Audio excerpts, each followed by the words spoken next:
자, 이번 시간 5회 동형 모의고사 해설 강의를 시작하도록 하겠습니다. 자, 문제 25번 보실까요? 25번은 두 가지 이제 관련법에 따른 지금 보면 지문에 민간 임대주택법과 주택법 사안에 관련 정의에 관한 설명에 대한 것이 1번부터 5번까지 나와 있는 지문 중에 일단은 25번에 3번을 좀 보실까요? 현재 문항 25번에 3번 이제 보시면 3번 이제 한번 체크해 봤을 부분이기도 한데 다시 한번 최종 마무리하자고 그래서 여기 이제 국민주택 규모입니다. 그래서 일단 이제 국민주택 규모는 양방향 모두 이제 실제 이제 그 이 용어를 주고 숫자를 쓰는 해서 85와 100을 쓰는 부분도 꼭 확인할 필요가 있지만 반대로 어떤 부분도 숫자를 쓰고 뭐를 물어보는 이 용어 자체를 물어보는 해석에는 용어를 주고 숫자를 물어보는 아니면 숫자를 주고 혹시 용어를 주는 질문 양방향 모두가 다 일단 선택형도 중요하지만 일단 여기서 한번 다시 확인하고자 하는 것은 주관식으로 쓰는 문제까지 그래서 용어 쓰기 또는 숫자 쓰기 물었을 때 25번에 일단 3번을 잠깐 보죠. 자, 국민주택 규모로 해서 1호 또는 1세당 주거주 면적이 얼마? 100제곱미터 이하인 주택을 말한다고 했는데 일단 이제 국민주택 규모 이제 보시면 지금 정리가 다 마무리되신 부분들을 보면 면적이 100제곱미터가 나면 꼭 뭐가 나와야 돼요? 수도권을 제외한 도시 지역이 아닌 읍 또는 면 지역이라는 이 단서 요건, 여기는 단서 요건에 따른 지문하고 나온다면 그때 100이 되는 건데 그렇다면 얼마가 나와야 되죠? 85제곱미터 이하죠 부분들에서 일단 국민주택 규모는 용어에서 문항 지금 3번 나와 있는 부분 하나 봐주시고.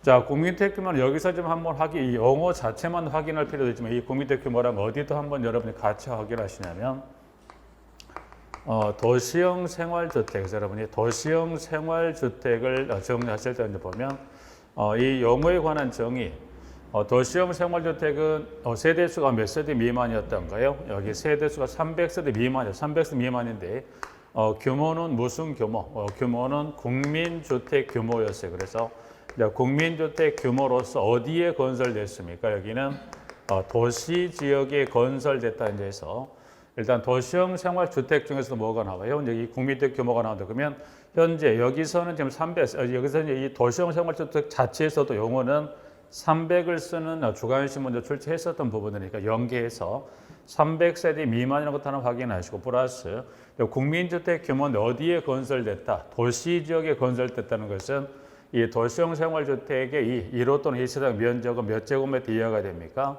85제곱미터 이하죠. 이제 그 지문에 따라간다면 해서 자, 그렇기 때문에 여기 현재 이와 같은 단서 요건이 없다면 85 마찬가지로 여기도 국민주택 규모는 한 두 번 그러니까 용어 자체를 물어보는 지문도 한번 확인할 필요가 있지만 지금 현재 도시형 생활주택하고 연계해서도 같이 해서 용어상의 정의 세대수 300이라는 지문 하나 기억하시고 국민주택 규모가 어디에 건설됐다? 도시 지역에 건설됐다는 것은 이 도시형 생활주택은 세대수도 제한이 되어 있지만 그럼 무엇도 제한했다? 1호 또는 2세대당 얼마? 85제곱미터 이하인 주택을 해서 이렇게 같이 하는 기억하시고 물론 예외적으로는 보시면 이 함께 건축할 수 있는 규정제가 있으면 원룸형 주택과 그리고 85를 초과하는 1세대는 있는데 일단 그 1세대는 여기 보면 이 소유자 또는 관리자가 고정과 예외적인 세대 한 세를 뺀 그 외에는 얼마가 돼야 돼요? 85 이하가 되는 해서 여기 이 두 가지로 같이 좀 연계해서 국민주택 규모는 전체는 한번 마무리하실까요? 부분들은. 자, 그래서 3번 하나 이제 정리하고 기타 나머지 1번에 자기관리형 주택 임대관리업, 그 다음에 2번에 장기 일반 민간 임대도 역시 마찬가지. 일단 2번은 가장 포인트가 되는 그 수치죠. 몇 년 이상 임대합니까? 10년 이상 임대합니다 해서 문항 지금 나와 있는 2번하고 5번입니다. 장수명 주택이란 뭡니까? 해서 구조적으로 오랫동안 유지 관리될 수 있는 내구성을 갖추고 입주자 필요에 따라 내부 구조를 쉽게 변경할 수 있는 가변성과 수리 용이성 등이 우수한 주택을 장수명 주택이다. 그래서 장수명 주택도 한번 체크해서 확인할 필요가 있는 부분에서 영어로서 하나 정리하고요. 26번에 가볼까요? 26번은 지금 박스 가보니까 기역에서 미음까지 의결상에 관한 부분이 쭉 기술이 되어 있습니다. 부분들에서 26번인데 26번은 지금 보신 대로 입자비 회의 의결사항이 밑에 박스에 기술된 부분인데 여기는 전제 조건이 있죠. 지문에 뭐라고 전제를 주고 들어갔냐면 자, 구성원 중 사용자인 동별 대표자가 과반수라고 지금 보면 여기 입자비 구성에 누가 사용자입니다. 사용자가 구성원이 얼마? 구성원의 과반수 사용자가 구성원의 과반수인 경우입니다. 그러면 사용자가 구성원의 과반수인 경우에 지금 조건을 두 가지를 줬습니다. 보면 자, 첫 번째 질문에 두 번째 줄에 시작이 되는 질문이 입주자 대비 회의 의결 사항에서 제외. 그러니까 이와 같은 전제를 놓고 여기서 물어봤던 건 뭘 물어봤습니까? 의결 사항에서 제외가 되는 하나, 제외가 되는 규정하고 자, 그다음에 질문의 두 번째.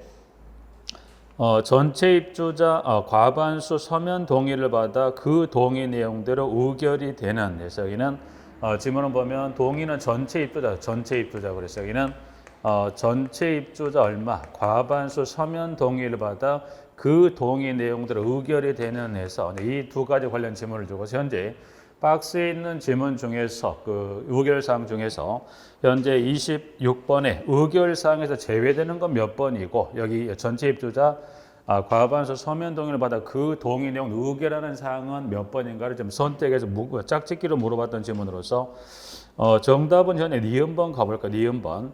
공동태 공용법원의 담보 책임 종료 확인해서 보면 지문의 니은, 이 니은번은 지금 현재 이와 같은 전제 조건 하에서 이 경우라면 의결상에서 니은번은 제외가 됩니다. 제외가 돼서 제외가 되는 규정은 지금 니은번이 되고요. 그 다음에 리을로 갑니다. 리을은 장기 승객의 수립 또는 조정에 관한 사항, 비용절 취소하는 경우 한정해서 여기 리을에 관한 사항이 지금 두 번째 물어봤던 이 전체 입주자 과반수 서면 동의를 받아 의결대로 진행한다는 지문 자체가 리을번 해당되는 부분이 되겠습니다. 부분들에서 현재 그러면 짝짓기를 물었던 지문이니까 니은하고 니을에 관한 부분에서 니은, 니을의 짝짓기가 되는 문항 3번 정답 확인하실 수 있는 부분들이고요.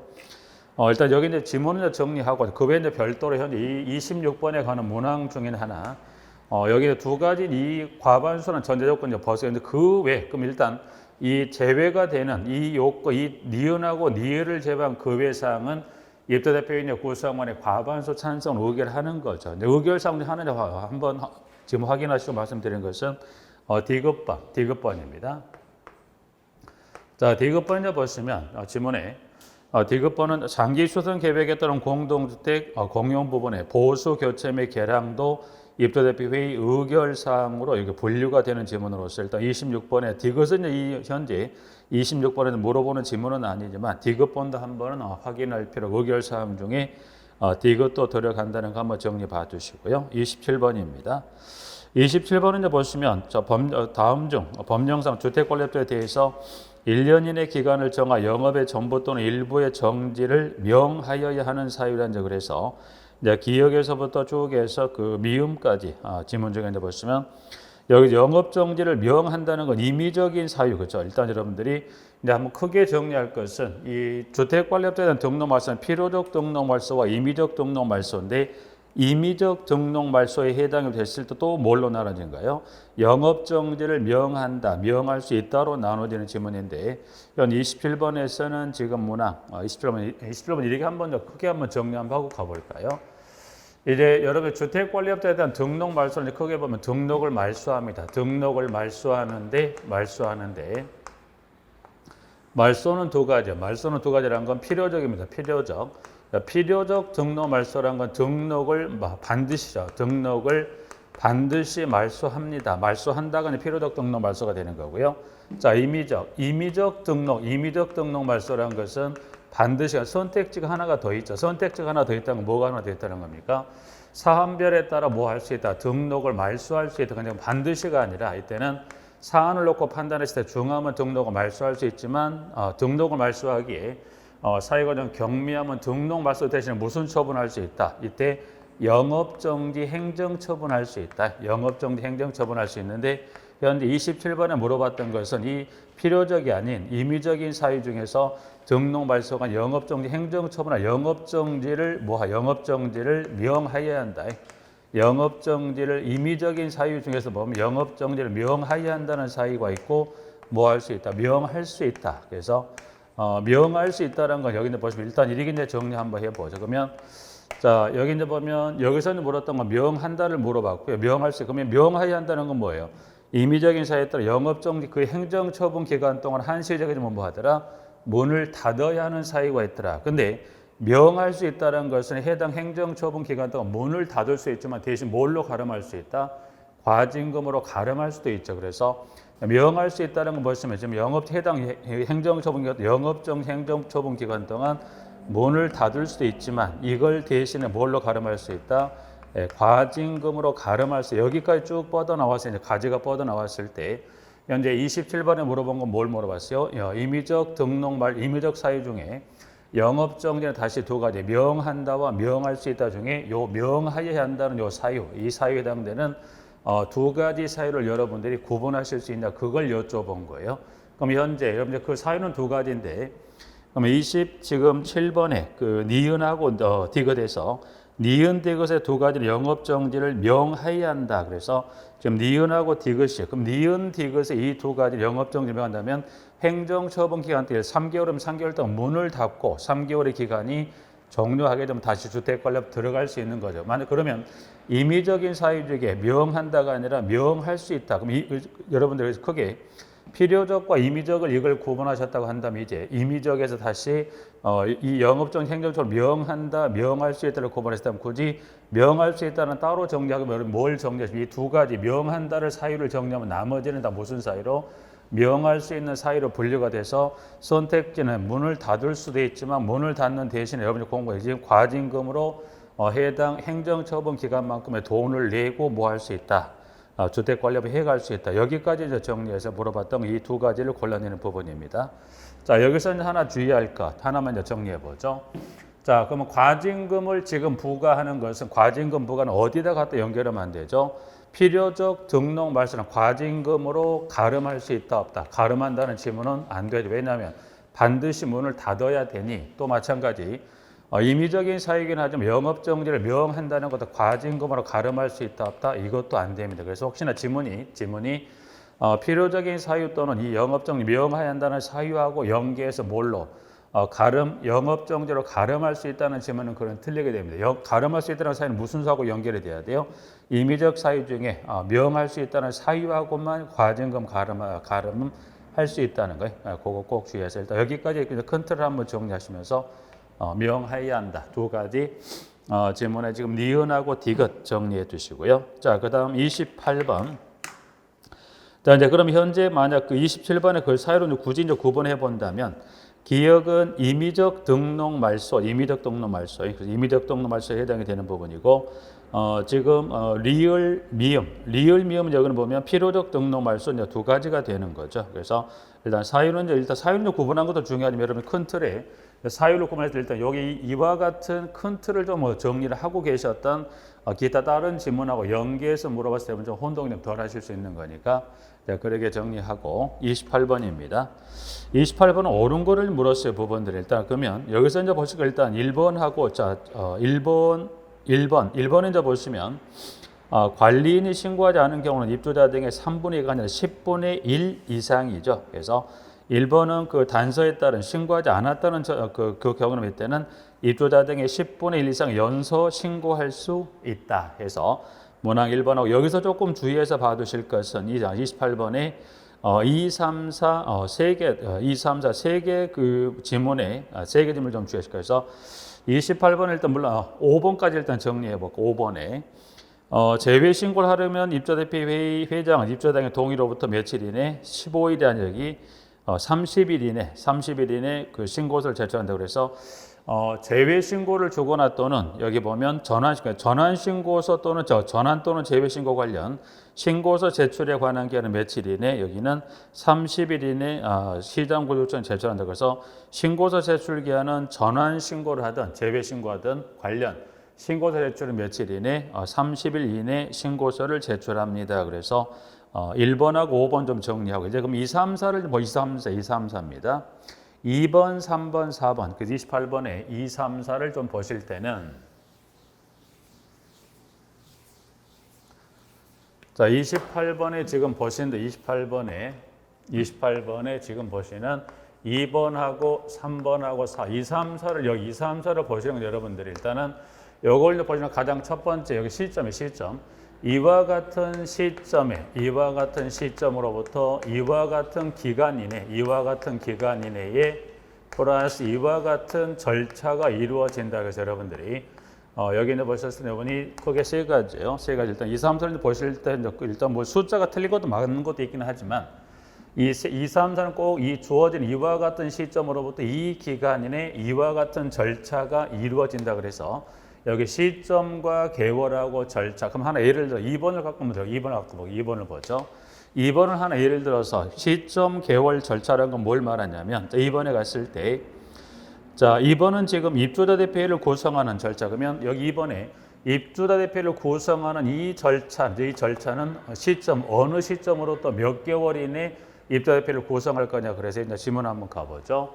자, 이번에 지문에 갔을 때 입주자 대표 회의 구성 신고가 수리된 날로부터 3개월 이내 입주자 대표를 구성한다고 되어 있는데 입주자 대표를 구성하는 것은 개월은 3개월이 맞지만 시점은 언젠가 여기는 관리규약 재정신고가 수리된 날 그 시점으로도 3개월 이내 구성하죠. 그래서 2번은 시점이 좀 틀렸습니다. 개월은 맞고요. 자, 그 다음에 3번. 3번은 관리 방법을 결정하는 절차는 시점은 언제? 이제 관리규약 재정신고가 수리된 날이 아닌 여기는 입주대표 회의 구성신고가 수리된 날로부터 3개월 이내 관리 방법을 결정합니다. 그래서 문항 3번하고 이제 4번입니다. 4번도 좀 보니까 관리 방법이 3개월 이내 결정이 됐다면 만약 그 결정된 관리 방법 중에 관리 방법이 위탁 관리로 결정될 수 있죠. 그러면 위탁 관리는 했을 때 그러면 결국 위탁이라는 건 누구에게 위탁을 줄 것인지 해서 이제 주택관리업자 선정에 관한 지문에 문항 4번이 됩니다. 부분들은 자 그러면 4번에 주택관리업자를 선정하는 절차는 어느 시점으로부터 이제 보니까 입주대표의 구성신고가 수리된 날로부터 몇 개월 이내 6개월 이내 주택관리업자를 선정합니다. 그래서 방금 2, 3, 4는 이와 같은 절차는 이 시점으로부터 이 기한 이내 합니다. 그래서 시점, 개월 기억하시고 근데 그중에 혹시나 이제 보면 요 개월 같은 건 한번 간단한 주간식의 숫자 같은 것도 물어볼 수 있는 부분이 있기 때문에 이제 개월도 조금 개월은 그냥 복잡한 숫자가 아니니 그런 부분 좀 주의해서 살펴보시면 될 것 같아요. 부분들은 자 그러기 위해서 28번 정리하고 29번 29번은 이제 보시면 동별 대표자 선출 공고에 정한 각종 서류 제출 마감일 기준으로 동별 대표자가 될 수 없는 자에 해당하지 않는 즉 될 수 없는 자에 해당하지 않는 사람이란 것은 즉 29번에 기술된 5가지 문항 관련해서 동별 대표자가 될 수 있는 사람이죠. 그래서 동별 대표자가 될 수 있는 사람이죠. 그래서 그럼 기술된 문항 중에 4번에 가보니까 관리비 등을 최근 몇 개월 이상 연속 체납한 사람은 동별 대표 될 수 없다. 관리비 등은 최근 몇 개월인가요? 최근 3개월 이상 연속 체납을 해서 문항 4번은 관리비 등에 관한 최근 3개월 이상 연속 체납한 사람은 안 되죠. 그래서 2개월은 뭐 그 해당 사항이 없으니 일단 동그라미 4번의 숫자에 관련 지문에서 한번 봐주시고 혹시 현재 그 지문의 4번 관리비 등입니다. 관리비 등.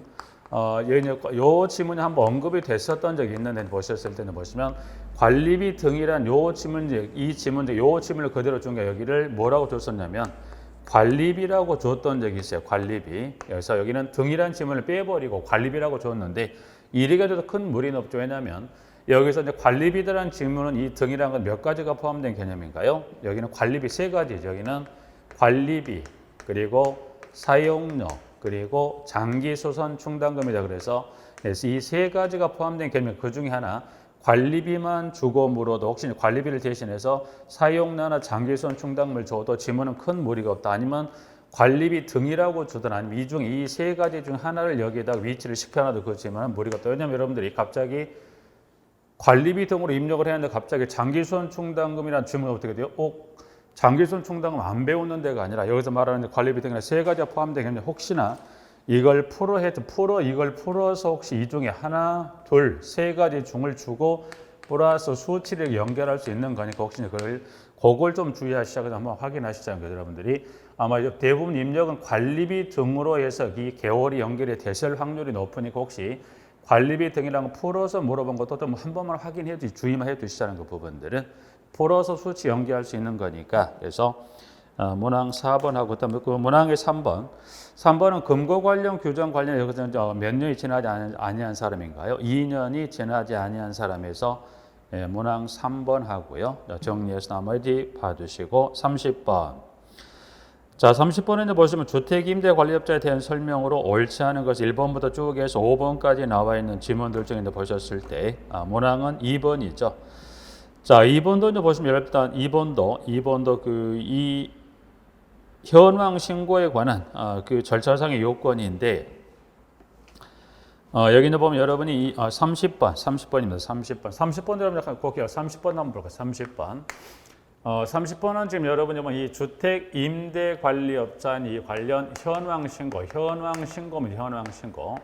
네, 현황 신고를 여러분이 보셨을 때 이 현황 신고를 일단 여기 첫 출발. 그러면 이 현황 신고는 여기 누가 나오면 여기 주택 임대 관리업자. 그래서 주택 임대 관리업자 그걸 누구에게 신고합니까? 그거를 시장 군수구청장에게 신고합니까? 네. 그래서 신고하는 부분 하나 나와 있고요. 그 다음에 두 번째, 그러면 시장 군수구청 이거를 종합해서 누구에게 이거를 보고합니까? 이제 보고는 누구랍니까? 이게 국토교통부 장관에게 보고합니다. 그래서 여기는 그 절차상의 순서 중에 이제 보셨을 때 지문은 임대관리업자는 위탁받아 관리하는 주택의 호수 세대 및 소재지에 관하여 소재지에 관한 정보를 분기마다 그 분기가 끝나는 달에 다음 달 말일까지 여기는 시도지사관 여기 누구의 시장 여기 현재 그럼 두 번째 경로를 물어봐서 여기 누구로 바뀌어야 돼요?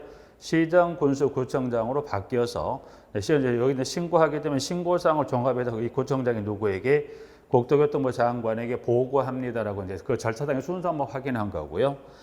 자, 일단 2번 하나 정리하고 나머지 쭉 한번 읽어 두시되 일단 지문 한번 마무리하고 또 추가 설명드리죠. 자, 5번으로 가죠. 자, 주택임대관리업 등록을 임대관리업 등록한 자가 등록상을 변경하거나 말소하고자 할 경우에 시장구청장의 신고, 즉 변경 신고, 말소 신고는 법에 따른 기한을 정한 그 기한 이내 변경 신고나 말소 신고를 하는데, 근데 단서가 있습니다. 자본금 또는 전문 인력의 수가 증가한 경우는 신고한다, 신고하지 않습니까? 신고하지 않아도 된다. 그러니까 등록을 할 때 자본금도 전문 인력의 수도 그 관련 이 임대주택법에 따른 등록에 따른 자본금의 전문 인력의 수가 있어요. 근데 등록을 하고 나서 자본금이 늘어날 수도 있죠. 또는 전문 인력의 수가 늘어났다. 그러면 등록상의 변경 사유가 발생했으니 변경 신고합니까? 아니요. 법에서는 자본금 또는 전문 인력의 수가 증가한 것을 경미한 사항으로 분리해서 변경 신고를 하지 않아도 됩니다. 그래서 단서 하나 정리해서 일단 30번 정리하고요. 자, 이제 그럼 30번을 전체 정리하고 여기를 한번 볼까요? 이제 30번을 정리하고 여기서 지금 이 현황 신고의 순서를 여기서 한번 일단 정리한 거 왜 그러냐면 이 현황 신고하고 여러분이 하나 구분해서 정리할 게 하나 있어요. 뭐를 구분하셔야 되냐면 이 현황 신고하고는 이 신고 보고 절차상의 순서하고 여러분이 하나 특별수선충당금의 적립 여부 등의 보고 있죠. 그럼 여러분들이 이 법에 따른 특별수선충당금의 적립 여부 등의 보고에 관한 이 보고 순서, 이것도 마찬가지 이 현황 신고도 이와 같은 신고 보고 순서를 거쳐서 마지막 장관에게 보고 들어가듯이 특별수선충당금 적립은 누구로부터 시작을 해서 거쳐서 마지막 누구로 갈 거냐 그걸 확인하고자 하는데, 자, 특별수선충당금의 일단 여기 시작은 누구로부터 시작했어요? 여기 시작은 이 현황신고 첫 출발은 누구로부터 주택 임대관리로부터 출발했던 반면에 특별수선충당금 적립 여부 등의 순서는 여기는 누굽니까? 시장 군수구청장에서 시장 군수구청장이 누구에게 그 다음 순서는 누가 나와야 되는가요? 여기는 시도지사죠. 시도지사고요. 시도지사가 그거를 종합 여길 누구에게? 국토교통부 장관에게. 해서 여러분이 이 주택임대관리업의 현황 신고에 관한 신고 보고 순서하고 특별수선충당금의 적립 여부 등의 이 보고 순서 꼭 구분하셔서 봐주시되, 마지막 최종은 다 장관에 가는데 여기서 이제 보실 것은 여러분들이 이 첫 번째 주택임대관리업자 시장구청장에 가는 부분하고, 근데 적립 여부 등은 출발이 누구로 가요? 시장구청장이 두 번째 시도지사가 가는 거. 요 두 개는 여러분 그 순서, 이 신고보고 순서를 좀 구분하면 이게 안 하면 혼동이 될 수 있기 때문에 요거는 꼭 주의하시라고 다시 한번 이제 현황 신고하고 적립 여부 등을 한번 설명을 드리는 겁니다. 부분들은 이렇게 돼서 30번 전체를 한번 마무리하고자 합니다. 부분들은 자, 30번 정리를 하고 이제 정리를 이제 다 했네요. 나머지 한번 읽어보시면 될 부분들이니 읽어보시도록 하고요. 자, 그다음에 31번. 자, 회계감사입니다. 회계감사. 자, 법령상 관리조치에 대한 회계감사 등에 관한 설명으로 옳지 않은 것은 했을 때 1번 나와 있습니다. 부분들은. 자, 여기도 한번 볼까요? 회계감사에 관한 부분에 31번 지문 보면 자, 31번 여기는 관리조치에 대한 회계감사에 관한 설명으로 옳지 않은 것은 해서 31번 나와 있는데 일단 이 회계감사 등인데 일단 이 회계감사 가장 첫 출발 이 회계감사 정리를 여기서 이제 뭐 일부 나와 있긴 합니다만 회계감사 등은 여러분들이 관리조치가 이 회계감사를 받는 공동체 규모이죠. 그 규모를 처음 가장 첫 번째가 되고 그래서 현재 문항번호 순서를 좀 바꿔서 한번 가볼까요? 문항번호 5번부터 5번이 지금 보면 회계감사를 받아야 하는 규모가 5번에 몇 세대 이상? 300세대 이상. 300세대 이상의 공동주택이라고 한다면 해서 지금 5번에 나와 있는 대로 자 이때는 300세대 이상의 공동주택 그때는 이때 회계감사는 매년 1회 이상 일단 매년 이상 주기적으로 받는데 다만 회계감사를 받지 아니하기로 해당 공동 입주자 등의 3분의 2 이상의 서면 동의를 받은 연도에는 그렇지 않습니다. 그래서 현재 이 300 이상 요 지문 중에 단서에 따른 동의 요건 얼마, 입주자 등이 얼마 이상, 3분의 2 이상. 그래서 3분의 2 이상이란 요 지문에서 이 지문 숫자 요거 좀 꼭 기억할까요? 이 숫자를 좀 순서로 바꿔 요거를 먼저 확인한 이유는 왜 그러냐면 이 3분의 1이라는 이 숫자를 바꿔서 실제 시험에서 2번 이상 지금 이 동의 요건만 바꿔서 틀린 거는 2번 이상 여기를 객관식으로 물어봤기 때문에 혹시나 여기 3분의 1이라는 요 숫자도 한 번 정도는 주관식의 숫자로 한번 노려볼 만한 지문이 아닐까 그래서 일단 5번에 이제 3분의 2 이상이란 요 지문에서 동의 요건 한번 좀 꼭 기억해 두실까 부분들은 자 일단 여기 이 300세대 이상의 이 원칙은 매년 1회 이상인데 예외적으로 3분의 2 이상의 그 동의가 있다면 해당 연도는 그렇지 않다는 것은 해당 연도에는 회계감사를 받지 않는다는 이야기 부분들에서 하나 확인하고 자 그리고 여러분들 그리고 세대수가 몇 세대? 300세대 미만 그럼 300 이상만 받을 거 아니에요? 그건 아니죠. 300세대 미만이면서 의무관리 대상 공동주택은 여기는 회계감사 요구가 들어와야 받는 거지 이 이상과 같이 주기적으로 받지는 않죠. 그래서 여러분들이 이제 규모는 300세대 이상이면 300세대 미만의 공동주택에 대해서 회계감사를 받습니다. 그래서 이 규모가 이제 정리가 되면 그리고 가장 첫 번째 이 규모를 정리했다면 그리고 중요도로 봤을 때 가장 중요도 5번에 정리가 됐다면 이제 1번으로 올라오죠. 1번으로 가보죠. 1번에 가보면 지문에 자 공동주택관리법 26조 1항 또는 2항에 따라 회계감사를 받아야 하는 공동주택관리처는 매 회계연도 종료 몇 개월인가요? 여기 종료 후 개월이 9개월입니다. 9개월에서 여기는 현재 지금 1번 여기 1번에서 보실 건 이 회계연도 종료 몇 개월인가요? 9개월. 9개월 이내에 재무제표 이 재무제표에 대해서 회계감사를 받는데 그 재무제표 종류가 몇 가지가 있습니까? 4가지 재무제표가 있어요. 그래서 이 4가지 재무제표에 대해서 회계감사를 받는데 자 그러면 여기서 지금 문제로 만들어진 거 보니까 여기는 1개월이 아니라 이게 몇 개월로 바뀌어야 돼요? 9개월이란 수치로 바뀌어야 되는 게 맞고요. 그 다음에 4가지 일단 그리고 재무제표에 대해서 회계감사를 받는데 그 재무제표 종류가 몇 가지가 있다? 4가지 재무제표가 있다는 거예요. 4가지 재무제표가 있습니까? 그래서 그 4가지 재무제표를 확인을 일단 개월은 1을 9로 바꾸어야 맞고요. 재무제표 종류 4가지를 보죠. 재무상태표, 운영성과표, 이익여금 처분 계산식을 달리 또는 결손금 처리 계산서 주석 등이다. 그래서 4가지 재무제표에서 운영성과표부터 에서부터 지금 주석과 4가지 재무제표 중에서 재무제표 종류는 지금 보시는 대로 4가지. 그래서 여기는 하나, 둘, 셋, 넷에서 4가지입니다. 그래서 현재 1번의 지문을 통해서 여러분들이 꼭 기억할 건 일단은 숫자는 9개월입니다. 그리고 재무제표 하나, 용어 하나, 그리고 재무제표 종류는 4가지. 그래서 여기는 숫자 하나, 용어 하나, 그리고 재무제표 종류 4가지에서 여기 이제 보면 이 지금 1번에 따른 숫자 재무제표 4가지는 여러분들이 지금 주관식으로는 이제 실무 쪽에서 재무제표하고 구를 쓰는 주관식을 물어봤던 부분이고요. 재무제표는 지금 객관식의 박스형으로서 출제를 했었어요. 그 5가지 주고서 그 중에 이 재무제표 종류를 골라 짝짓기로 물어보는 부분이 아직 주관식으로 물어보지 않았던 지문이지만 여러분 일단 1번에서 3가지는 꼭 정리하셔서 주관식의 형태 일단 2개는 재무제표까지는 주관식을 물어봤던 부분이 아직 요 4가지 종류를 물어보지 않았기 때문에 4가지 종류에 대한 주관식을 꼭 한번 정리해 두십니다. 부분들은. 자, 이제 그럼 1번은 맞고 나머지 다 1번이 일단은 맞았으면 1번을 맞았으면 나머지 지문은 다 맞습니다. 자, 그럼 일단 이렇게 한번 크게 정리해 봐요. 일단 그러면 이 관리조치에 대한 이 회계감사에 관한 이 2가지 규모에 해당 공동택입니다. 했을 때 자, 이제 그러면 여기는 관리조치 회계감사에 관한 규정이 일단 요 지금 현재 설명드린 대로 세대수 300 이상 미만의 이익 규모에 해당한다면 2개월 기간 이내 재무제표 4가지 회계감사를 받습니다라고 이제 정리했습니다. 자, 그러면 회계감사 등을 일괄적으로 하나 정리할 게 뭐가 있냐면, 자, 만약 개월을 갖고 물어봤다, 개월은 지금 이 회계감사 등에 한해서만 지금 설명을 드리는, 이 회계감사에 한해서 설명을 드려서 혹시나 개월을 가지고 문제를 물었을 때 그 중에 뭐만 기억하시면 돼요. 여기 1번에 따른 요 개월, 이 회계연도 종료 후 4가지 재무제표의 회계감사는 회계연도 종료 몇 개월 이내 이 회계감사를 받습니까?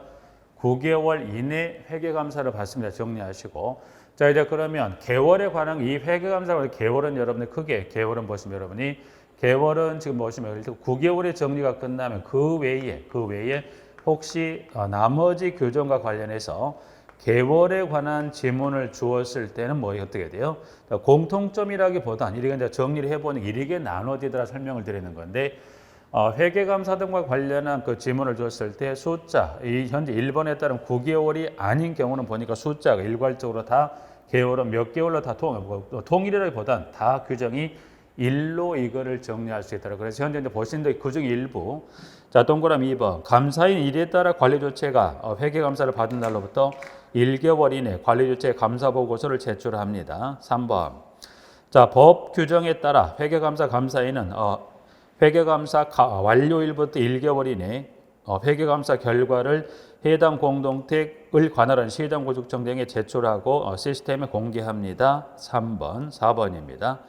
관리조치는 법에 따라 회계감사를 받은 경우에는 감사보고서 등의 회계감사 결과를 제출받은 날부터 1개월 이내 입조대표 회의 보고하고 해당 공도 인터넷 홈페이지 및 동별 게시판에 공개한다고 되어 있죠. 그래서 일단 지문 2, 3, 4 경우는 모두가 일자가 그 개월이 몇 개월인가요? 물론 개월에 따른 뒤에 요건을 보는 건데 현재 여기서는 뭘로만 국한해 있을 때 회계감사 등에 관한 개월은 여러분 일단 1번을 정리하면 그 외의 회계감사 관련된 지문을 주고 개월을 물어본 거 몇 개월 일괄적으로 통일하면 되겠더라.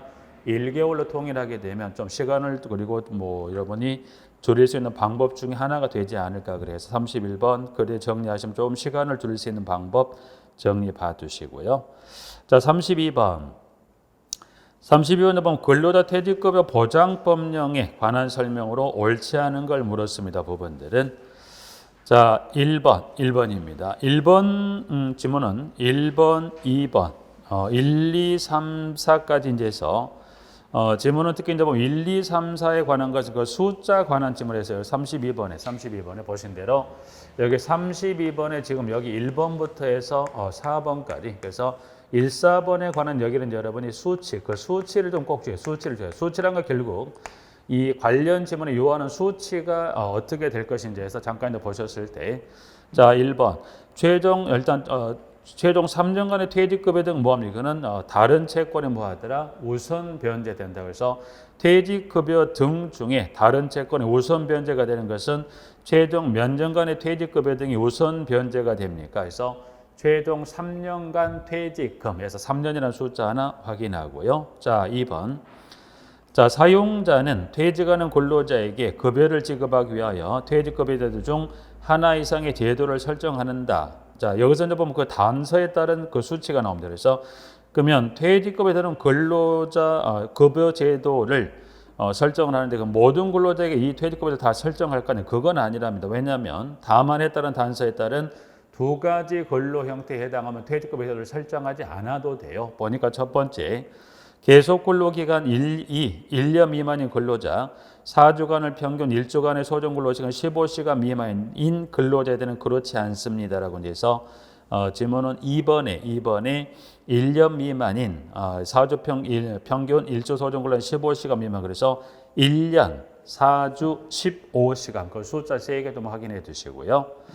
자, 그 다음 지문의 3번입니다. 3번. 여기서 이제 그중 일단 숫자 3번 한번 볼게요. 3번은 지금 설명하는 뭘 설명하고 있냐면, 3번은 이제 보시면 지문에 사용자는 퇴직금을 미리 정산한 지급한 경우 근로자가 퇴직하는 5년이 되는 날까지 관련 증명서를 보존합니다 해서 3번 나와 있습니다.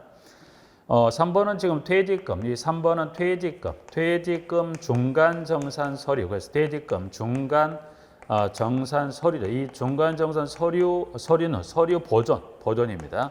그러면 퇴직금을 이 중간 정산 서류 보존은 몇 년간 보존합니까? 5년간 보존합니다. 5년 하나 보존. 자, 여기는 이 퇴직금 중간 정산 서류 보존에 관한 요 지문하고 한번 이전에 이 3번하고 뭘 갖고 문제를 물어봤었냐면, 이제 같은 이 관련 부분에 따른 이 퇴직금 제도 관련해서 퇴직금의 시효입니다. 퇴직금의 시효. 그럼 여러분이 퇴직금의 시효가 몇 년이냐고 이렇게 일단 요 시효도 기억할 필요가 있죠. 그러면 퇴직금의 시효는 몇 년인가요? 3년. 그러면 일단 그 기간을 봤을 때 중간정산 서류 보존하고 그 다음에 이 퇴직금 시효 어디가 기간이 더 깁니까? 시효보다는 보존 기간이 더 길죠. 그래서 여기 이제 이걸 지금 물어봤던 부분, 이걸 어떻게 물어봤었냐면, 일단 첫 번째는 뭘 기억하시죠? 여러분, 첫 번째는 이 기간에서 퇴직금 중간정산 서류 보존은 몇 년이다? 5년이고요. 시효는 몇 년인가? 3년. 일단 이거는 간단한 숫자기도 한데 이거는 꼭 확인할 필요가 있고, 요 둘의 관계를 숫자로 물어본 게 아니라 지문으로 여기까지 이거를 숫자로 이걸 뭐 쓰고 바꾼 게 아니라 이거를 지문으로 물었던 적 뭐라고 물어봤었냐면, 퇴직금 중간정산 서류는 퇴직금의 소멸시효가 완성되는 날까지 보존합니까? 아니, 뭐가 더 길어요? 시효보다는 뭐가 더 길더라? 여기 보존기간이 더 긴데 그를 요 둘의 관계를 연수가 아니라 이 둘의 관계를 뭘로 물어봤다? 지문화해서 물어보고 한번 출제했던 부분이 있기 때문에, 중요한 건 그 전에 결국 여러분이 뭘 알고 계셔야 돼요?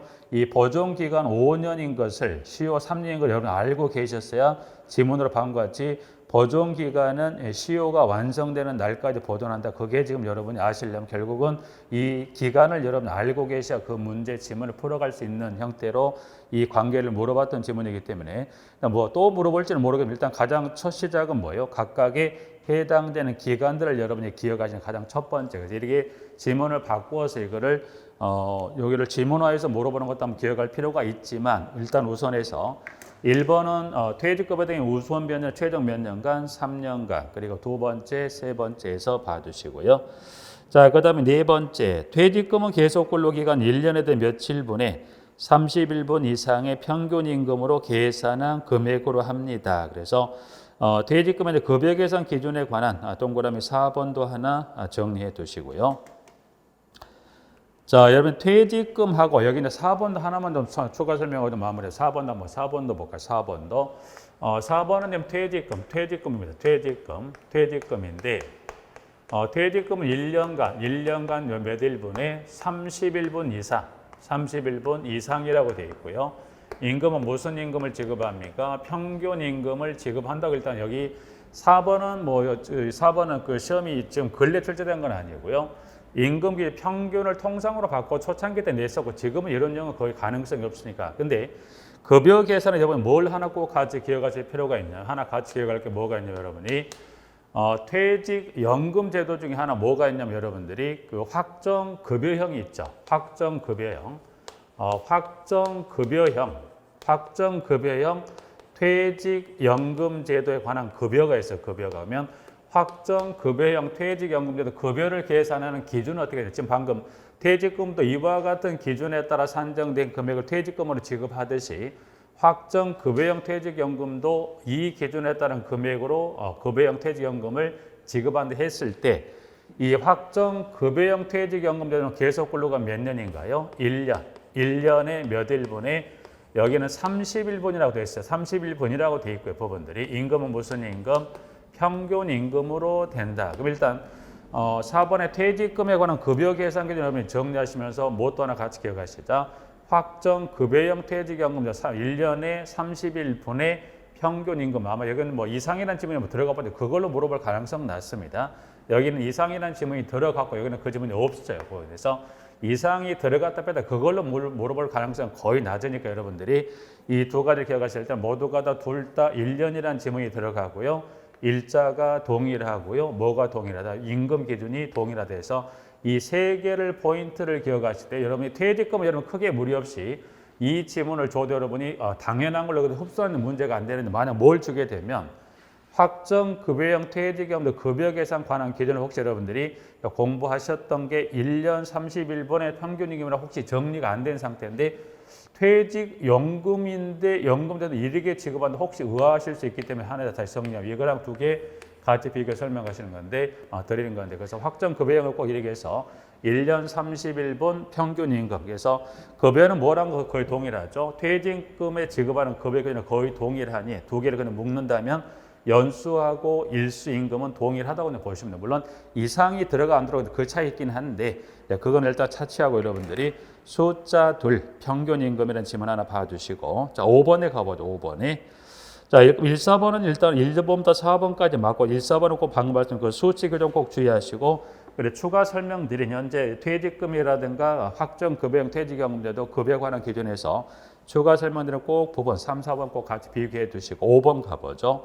5번은 지금 개인형 퇴직연금제도에 관한 설명으로서 용어에 관한 지문을 기술한 것으로서 가입자 선택에 따라 가입자가 납입한 일시금이나 사용자 또는 가입자가 납입한 부담금을 적립 운용하기 위해 설정한 퇴직연금 제도로서 급여 수준이나 부담금 수준이 확정된 아닙니다. 하나 이제 지문에 틀린 것이 여기 현재 5번입니다. 그래서 5번은 그 지문 중에 문제 확정되냐나 여기는 확정되냐냐 확정되지 아니한 해서 확정되지 아니한 퇴직연금 제도를 해서 여기는 확정되니 이게 뭘로 바뀌어야 돼? 이게 확정되지 아니한으로 요 지문이 바뀌어야 맞습니다. 그래서 개인형 퇴직연금 그 수준이 확정되지 않았어요. 그래서 확정되지 아니한 퇴직연금 제도를 말합니다라고 해서 문항 5번에 이 개인형 퇴직연금 제도에 관한 용어 기술에 관한 지문 설명이 좀 틀렸습니다. 그래서 5번 수정해 두시면 될 것 같네요. 부분들은